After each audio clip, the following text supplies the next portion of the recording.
And so, um, basically, you have to look at me as an adult first. If there are any incidents of me as an adult, those have to be looked at first, because that's how law and order works. You don't look at it as a child first, especially when I was a child, I was being adult supervised by someone. It could have only been something someone was saying around me. It wasn't something that someone was doing around me, since no one was hurt, nothing happened, no crimes occurred. And whereas in 2011, there were major crimes that were occurring. People are being recruited to mass murder innocent human beings, join terror groups, giving sermons on it to encourage people in the masses, acting like an imam of a mosque and calling people over to his house to try to do this every single day till he was tipped off by the government, basically, in a very wrongfully done investigation. Yeah, that was something being done. We don't know how many people joined terror groups, how many people have been mass murdered, what happened, how long he'd been doing this. No, nothing. Government basically saw this. They sent in government informant. Government informant was sitting right there, right in front of me. He was right there. I know it was him because I could tell. It's when you make eye contact with someone, there's a lot you could tell. And people in law enforcement know this as well. Which is why sometimes they have people wear sunglasses around me. Well, anyways, that's a different story. But the thing is, that was definitely a government informant. And if you look back at the records, I'm not saying that I can make eye contact with people and tell things about them. That's not true. Or know anything about them at all. If that was true, Kelly from law enforcement would not have been gotten able to come so close to me as a gold digger. That's not true. But my point is, and obviously she's a gold digger. All she wants is money. She only gets obsessed with me every time the Brain Savant test result comes out. As in, literally, like right now, they overanalyzed it. And I said it yesterday, July 18th. I was like, she's going to come after me. I'm just letting you know from before she harasses me or touches my penis again, then I'm going to file suit. And it's going to be a really easy win for me. I'm just going to take my money and go. Like, yeah. So basically, the government informant was sitting right there, right next to my dad, the greedy framer, and he was interrupting him. Basically, my dad's favorite words, twisting my words. He said it all day, night long, the third time he was given a chance. Every single time his statement would be caught to be having flaws in it, he'd be like, twisting my words, they're twisting my words, she's twisting my words. Yeah, his favorite sentence, twisting my words. I put it in quote and in blue in the spokesperson's journal because those are his favorite words. Twisting my words. Every single statement he said, in the third time he was given a chance to make narrations against me, had flaws in it. And every time the flaws would be caught, he'd be like, twisting my words, twisting my words. In the end, the courts got sick and tired of it. And they're just like, all right, fine, retrieve all the phone conversations that are there. We're going to find out how much this guy was telling the truth, how much he was lying. What happens in the end is I tell the courts, I'm like, every single thing that this man, my dad, the greedy framer, said is going to be found to be a complete and total lie from the facts and evidences recovered, retrieved from the phone conversations. And that's exactly what happened. And the twisting my words was basically every single thing was false. And he was abusing, harassing, yelling at everyone in court to try to make sure that they couldn't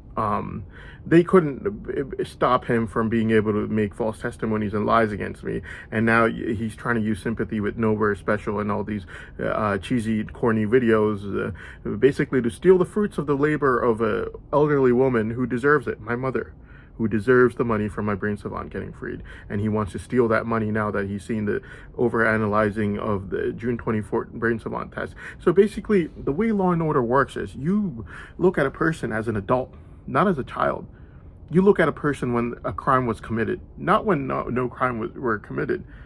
You look at a person when they have no excuse in 2011, not when they have an excuse and the mother has already talked to law enforcement, spoken with them when I was an 11-year-old child.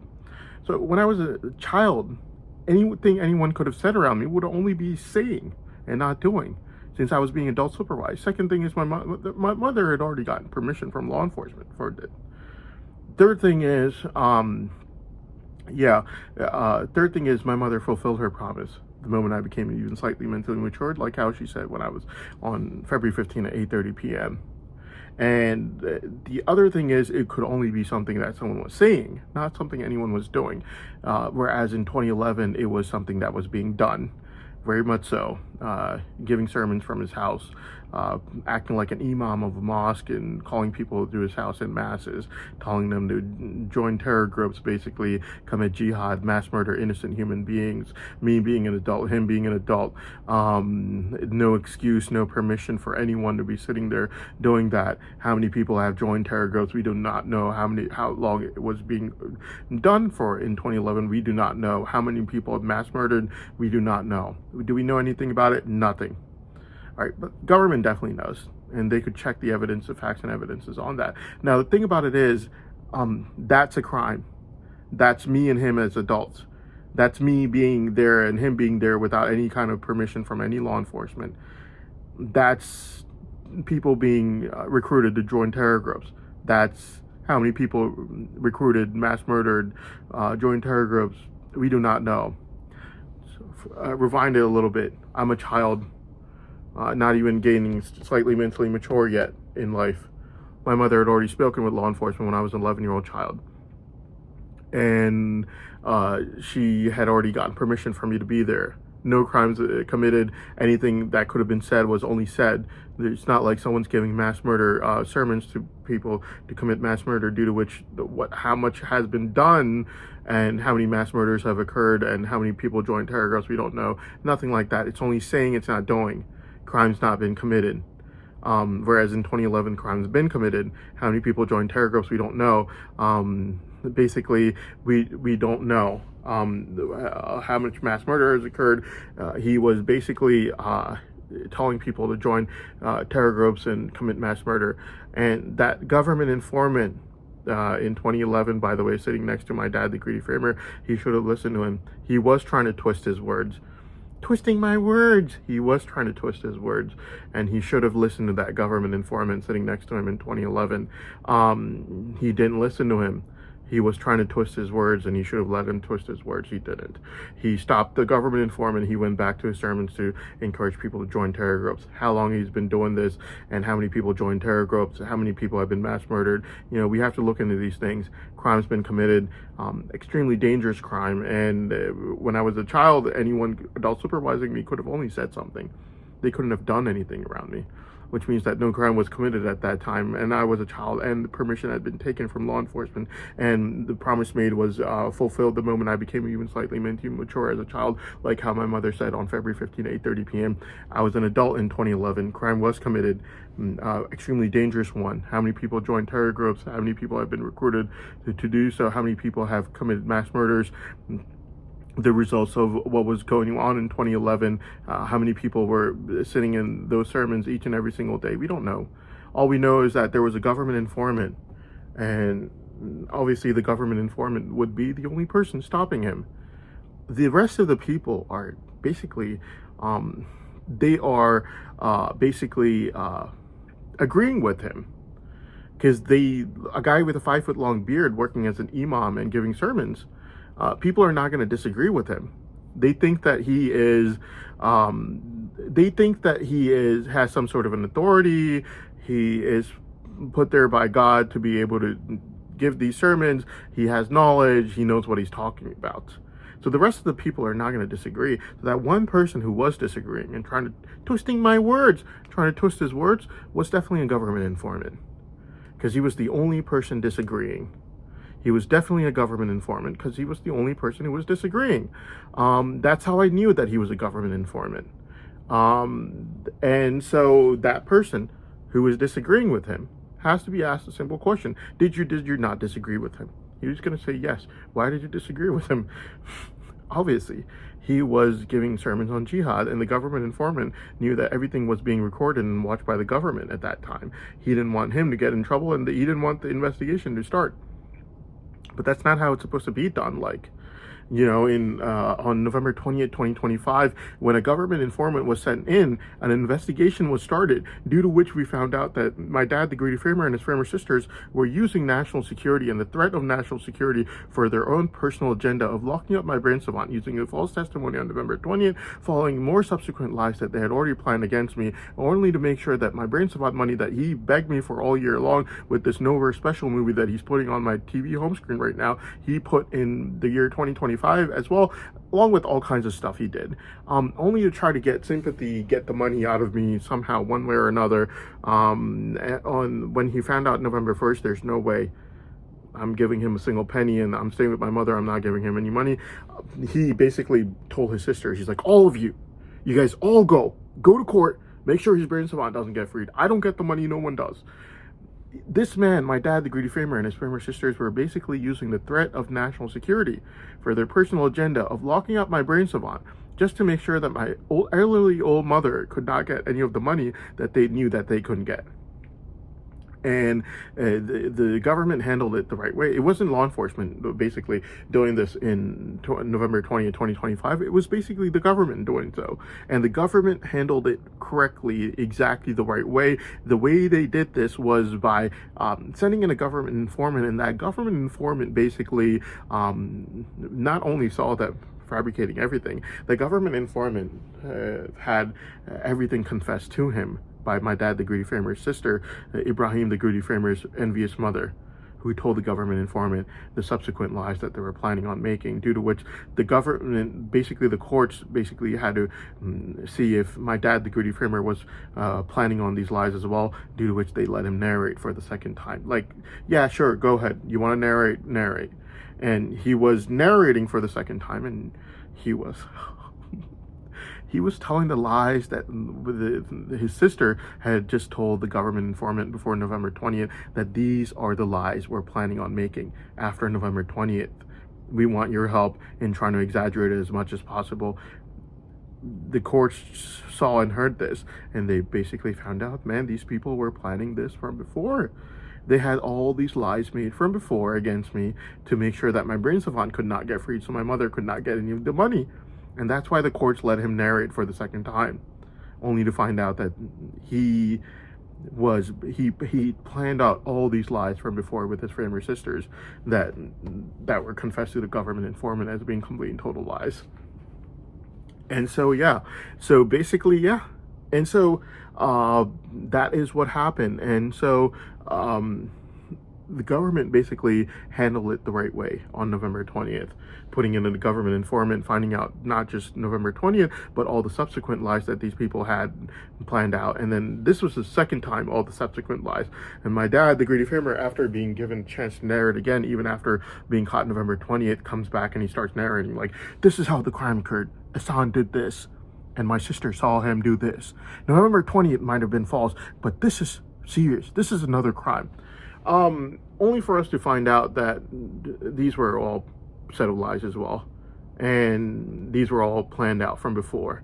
And my dad, the greedy framer, was begging the courts to let him narrate again, only because he thought that I had planned out all these lies with my framer sisters.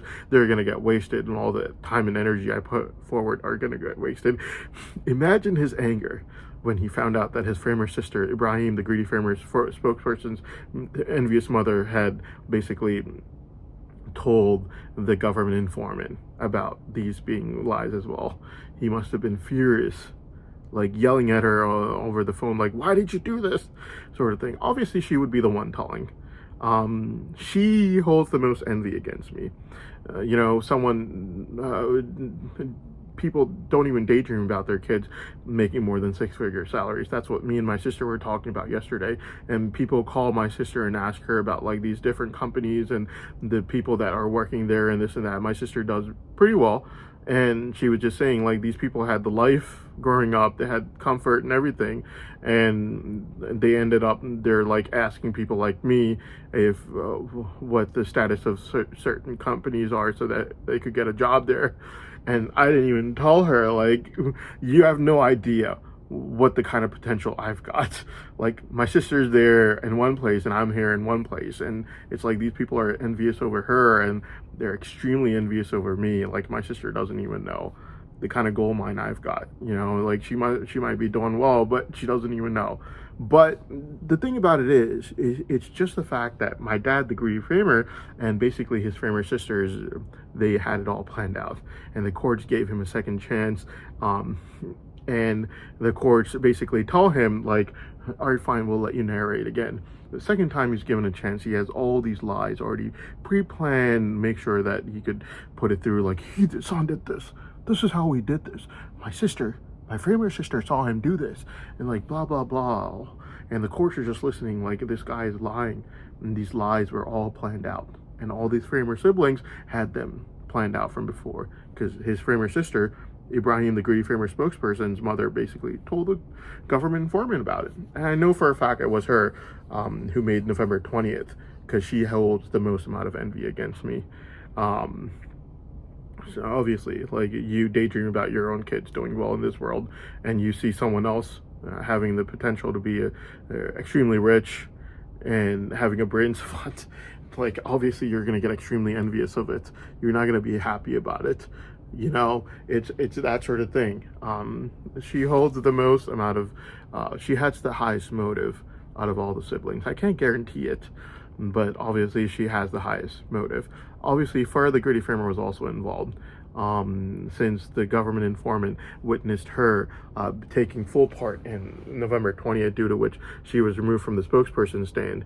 But yeah, who made November 20th, who didn't, we don't know. But yeah, it could be Ibrahim's mother confessing to the subsequent lies being lies, or it could be Farah the greedy framer. I mean, Farah the greedy framer had to be involved in talking to the government informant if the government informant is saying that they witnessed her taking a part in November 20th, you know. But the thing about it is, the way the court system works is you look at adults before you look at children. You look at crime before you look at not the places where there are no crimes. You look at places where there's no permission before you look at places where there is permission. So when I was an 11-year-old child, my mother had taken permission from law enforcement for me to be in any setting where I could be at till I could gain the slightest bit of mental maturity as a child. And the other things that have to be considered as well is the fact that it was only something that someone was saying, mainly law enforcement's own BFFs, like the kind of BFFs you would not imagine. For decades, and it's only something that's being said, not done. And the other thing is, yeah, my mother made a promise she fulfilled the moment I became even slightly mentally mature as a child. And my mother has never been heard uttering one word considered bad her entire life. I've never, from the moment she made her promise true when I became even slightly mentally mature as a child, never been even slightly in any setting where anything even remotely considered bad was said around me, except for that one time in 2011, one of the only 3 times I've ever met my dad, the greedy framer. Obviously, we know that it was a crime being occurred, and like you put in a government informant in there, and the government informant is keep on trying to interrupt him and tell him, hey, don't say this, don't say this. There's definitely something going on. And no one else is interrupting because everyone else is agreeing with him, which is extremely dangerous. If people in the sermon are not disagreeing with the person giving the sermon, who's basically saying that everyone should join terror groups and commit jihad and mass murder innocent human beings, extremely dangerous thing to witness, I would have to say. If the only person actually is saying something, trying to twist his words, like how we like saying, only one person trying to twist his words. Yeah, extremely dangerous situation. He didn't let the government informant twist his words, by the way. He didn't let him twist his words. As soon as the government informant would say something, he'd be like, no, wait.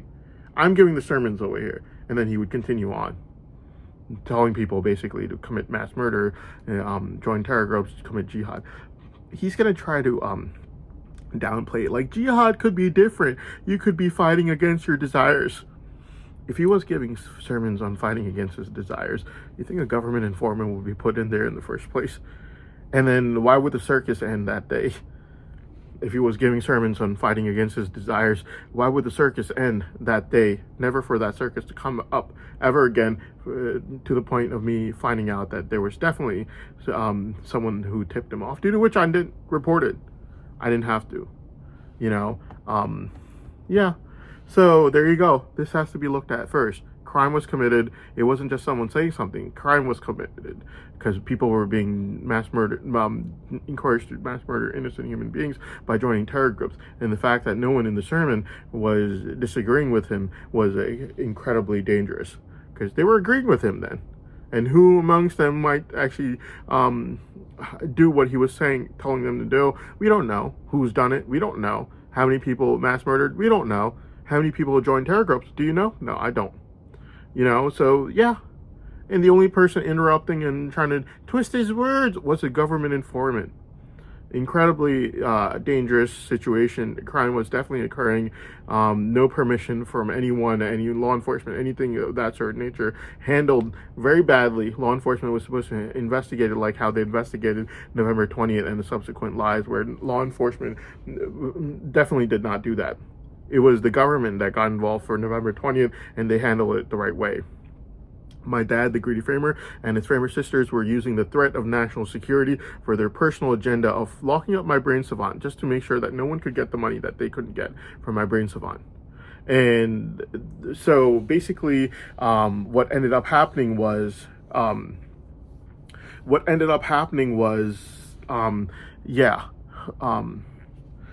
they got caught.